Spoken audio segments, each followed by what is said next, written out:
Bonjour et bienvenue dans notre nouvelle émission Question Con. Avec nous, vous apprendrez à faire de la vidéo. Aujourd'hui, nous allons commencer par apprendre à construire une histoire. Pour cela, nous allons faire appel à un spécialiste en la matière, le professeur Pellicule.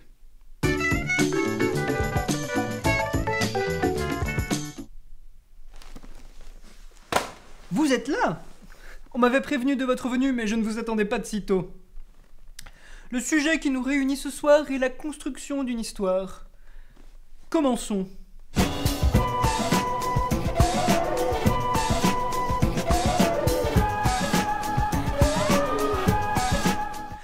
Il y a quelques règles à suivre que nous allons passer en revue. Mais tout d'abord, trouvons quelque chose à raconter. Quelque chose de poignant. Quelque chose qui vous prenne les tripes et les jette sur la table. Quelque chose qui vous plaque au mur. Et alors que vous criez « Non, non, non !» alors que dans votre cœur, c'est « Oui !» Prenons un événement simple à titre d'exemple. Quelqu'un a faim. Ce sera notre fil rouge. Pour construire une histoire à partir de cela, nous allons suivre une construction en 3 points, que voici.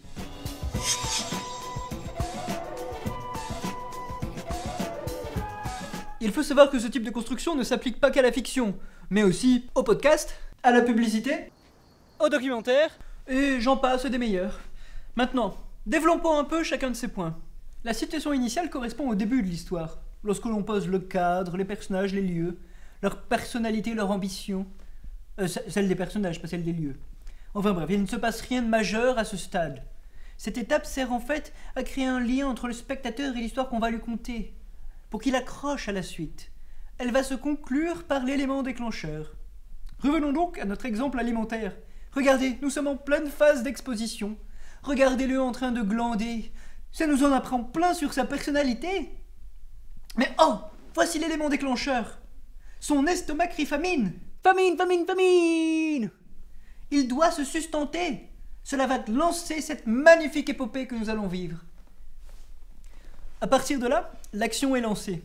Les péripéties constituent tous les obstacles que les personnages vont devoir affronter pour faire face à ce que l'élément déclencheur a provoqué.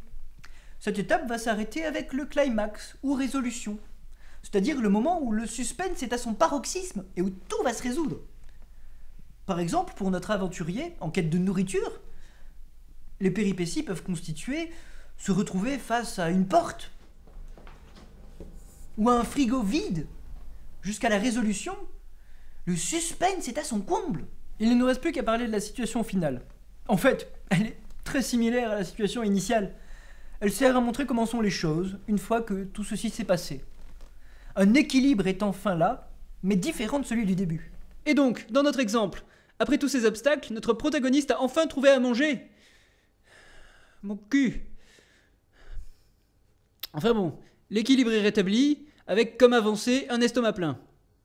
Voilà, notre histoire ressemble maintenant à un petit résumé de quelques lignes. Que devons-nous faire maintenant ?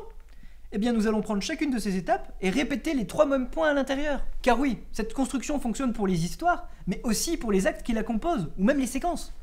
Vous vous arrêterez de faire cette arborescence d'étapes quand vous estimerez que ce que vous avez écrit n'est plus un résumé, mais l'histoire elle-même. Vous constaterez d'ailleurs que les étapes peuvent se chevaucher. La situation finale d'un acte peut être en fait la situation initiale du suivant. Je vais maintenant parler des péripéties, l'étape où votre personnage va rencontrer des obstacles. Il va falloir apprendre à les doser, ni trop dur, ni trop facile. Par exemple, Paul ne pourra jamais, malgré tous ses efforts, passer au travers d'un mur.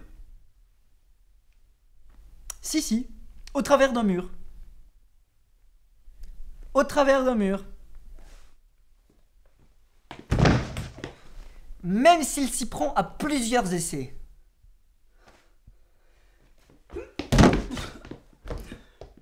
En y mettant toutes ses forces. Toutes ses forces.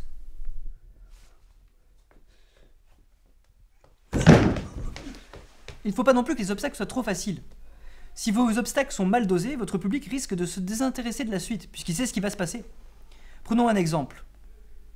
Si le personnage passe par une porte fermée,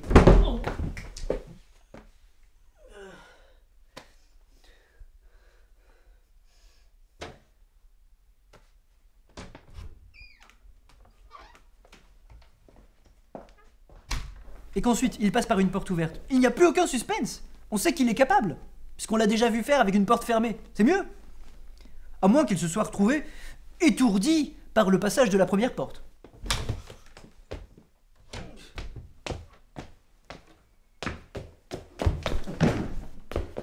Alors que si vous inversez ces obstacles, si votre personnage a déjà du mal à passer une porte ouverte, imaginez la difficulté face à une porte fermée.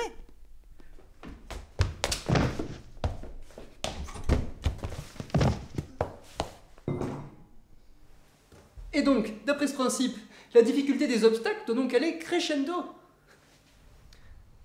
Et n'essayez pas de croiser plusieurs fils rouges, un seul, c'est déjà très bien. Cela ne ferait que vous compliquer la tâche.